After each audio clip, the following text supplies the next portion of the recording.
안녕하세요. 예수비 전성교회 안희한 목사입니다. 최근 문재인 정부가 아프간 사람을 수백 명을 수송기로 데려왔죠.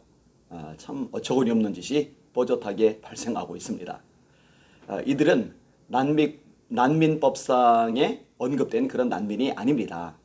그리고 특별공로자라고 그러는데 특별공로자라는 말도 굉장히 웃기는 말입니다. 이들은 우리나라 기관이나 기업에서 돈을 받고 일한 사람들입니다.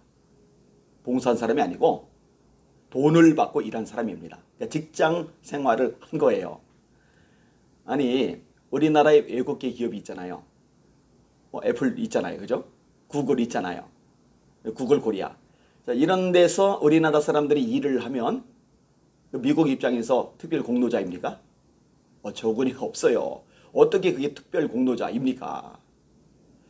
난민법 운운하는데 이 난민법에 해당이 되지 않아요. 이거 지루할 것 같아서 그냥 자세하게 다루지는 않도록 하겠습니다. 아무튼 간에 진짜 돌봐야 될 사람들은 탈북자들이죠. 그들이야말로 이 대한민국 땅에 들어와서 정착할 수 있도록 해줘야 됩니다. 아프간 사람들하고 달리 이 북한 사람들은 우리 동포잖아요. 그리고 가깝잖아요. 근데 아프간 사람들은 거리가 어마어마하게 멀리 떨어져 있죠. 그리고 이슬람 사람들입니다. 그리고 이슬람 사람들이 많이 유입했을 경우에 사회적으로 얼마나 큰 부작용이 났는지는 독일 보면 알 수 있죠. 영국 보면 알 수 있죠. 근데 우리나라도 그 꼴로 가려는 겁니까? 있을 수가 없는 일입니다. 당일에 반발이 일어나죠. 국민주권행동이 성명서를 냈어요. 42개 단체가 같이 합류를 했습니다. 월급 받고 일하는 아프간 사람이 특별 공로자냐 이렇게 따지는 거예요. 제가 성명서 내용을 읽어드리겠습니다. 1. 아프간 전쟁 피난민들의 대한민국 수용을 반대한다. 2.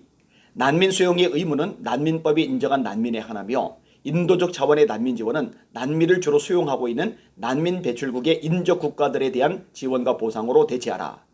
이게 맞는 말이죠. 왜냐면요. 지금 서구도 직접 자국으로 데려가는 것보다는 인접 국가에 지원해주고 또 인접 국가에 있는 난민 캠프에 지원해주고 이런 방향으로 정책을 선회하고 있거든요. 부작용이 워낙 크기 때문에 이런 일이 생기는 겁니다. 근데 어처구니없이 우리나라는 그냥 막 몽땅 데려오는 거예요. 3. 아프간 전쟁 피난민들은 난민법상의 난민이 아니다. 아프간 피난민들을 난민으로 수용하자고 억지를 부리는 인권단체들과 국회의원들은 각성하라. 특별히 우리나라 인권단체들 대부분이 좌파 인권단체들입니다. 완전히 편향되어 있죠. 박원순 성추행건으로 자살을 했잖아요. 북한의 오거돈 시장도 마찬가지잖아요. 그리고 안희정 도지사도 그렇게 됐잖아요. 이런 일들이 한두 번입니까? 근데 그렇게 핏대 높이고 난리 요란 떨던 여성단체들이요 조용해요. 꿀먹은 버거리처럼 있는 거예요. 그러니까 인권단체가 아닙니다. 환경단체들 얼마나 난리를 핍니까? 4대강 만든다고 보호 설치한다고 진짜 난리를 쳤잖아요. 그런데 산 훼손하고 태양광 설치해서 환경이 어마어마하게 파괴되었어요. 작년에 홍수 났을 때도요. 이 태양광 설치한 지역들이 허물어져 내렸단 말이에요. 근데 왜 환경 인권단체, 환경 시민단체들 입 다물고 있죠? 꼼짝 안 하죠? 약한 사람들이에요. 기준도 원칙도 없어요. 양심이 마비되어 있어요. 이념에 함몰된 이기 집단들입니다. 4.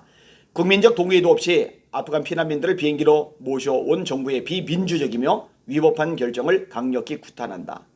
이송한 아프간 피난민들은 난민법에 의한 기준과 절차에 따라 엄격히 심사하고 그에 합당한 조치를 취할 것을 강력히 촉구한다.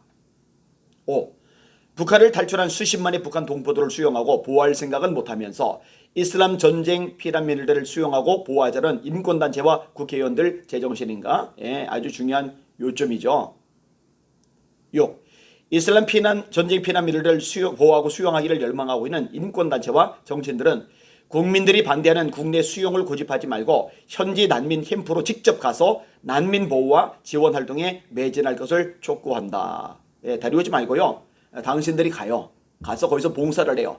그렇게 불쌍하고 안타깝고 돕고 싶은 마음이 많으면은요. 대한민국 망가뜨리는 일에 앞장서지 말고 당신들이 직접 가가지고 거기서 난민들 보살피는 일을 하면 될 거 아니겠어요? 당신들 주머니 털어서 아니면 국내에 들어온 사람들을 당신들 집에서 데리고 살든지 이 양심이 하나도 없는 겁니다. 그냥 난민도 문제예요. 근데 이게 난민도 아닐 뿐더러 거리가 워낙 멀고 문화가 워낙 다르고 특별히 이슬람 사람들이라는 거. 이들은 절대로 다른 문화와 융화가 되지 않습니다. 숫자가 적을 때는 몸살이고 있다가 숫자가 늘어나면요 굉장히 폭력적인 정체성을 제대로 드러냅니다. 그리고 자기네 종교를 위해서 지하드, 성전, 거룩한 전쟁을 얼마든지 일으킬 준비가 되어 있고 테러도 얼마나 가능한 사람들이 이슬람 사람들입니다. 이거 다 알잖아요. 그렇기 때문에 국민들 대다수가 반대하는 거거든요. 도대체 이 문재인 정권은요 대한민국 국민들 생각하는 마음은 손톱만큼도 없고요 엉뚱한 짓만 골라서 합니다. 북한 탈북민이나 도우라니까요. 못하겠죠. 김정은이 무서워서. 못하겠죠. 김여정이 무서워서. 김여정의 삶은 소대가리 소리 들어도 꼼짝 못하니까. 특등 머저리 소리 들어도 꼼짝 못하니까. 한심하고 안타까운 일입니다. 이 방송을 듣는 시청자 여러분들, 특별히 기독교인들은 기도 많이 해주시길 바랍니다.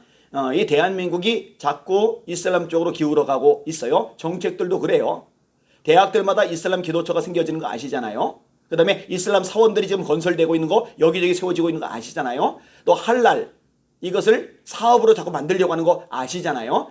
이런 식으로 잠식되어 버리면은요 정말 무시무시한 일이 발생하고 말 겁니다. 정신 바짝 차리고 기도할 것이 정말 많은 시대이니 함께 힘을 모아 기도해 주시기를 주님의 이름으로 부탁을 드립니다. 주님 안에서 주말 잘 보내시고 내일 행복한 은혜 넘치는 주일 내시길 바랍니다. 교회 가서 현장 예배 드리셨으면 좋겠어요.